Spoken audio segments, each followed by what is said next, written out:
ನದಿಯನ್ನ ಪ್ರತಿನಿಧಿಸುವ ಕಾರಣ ಬ್ರಹ್ಮೋಸ್ ಎಂದು ಹೆಸರಿಸಲಾಗಿದೆ. ಅಲಂಕಾರ ಮಾಡಿ ಬೋಟಿಟ್ಟು ಪೂಜೆ ಮಾಡಿ ಕೈ ಮುಗಿಬೇಕು.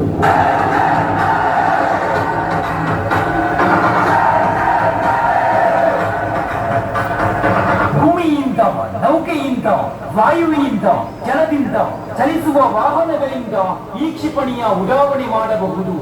200ರಿಂದ 300 ಸಿರಿತಲೆಗಳನ್ನು ಹೊತ್ತುಕೊಂಡು ಹೋಗುವ ಸಾಮರ್ಥ್ಯ ಹೊಂದಿದ್ದು 800 ಕಿಲೋಮೀಟರ್ ವರೆಗೆ ಸಂಚರಿಸಿ ನಿಖರವಾದ ಗುರಿಯೊಂದಿಗೆ ಶತ್ರು ನೆಲೆಯನ್ನ ಧ್ವಂಸಗೊಳಿಸುತ್ತದೆ.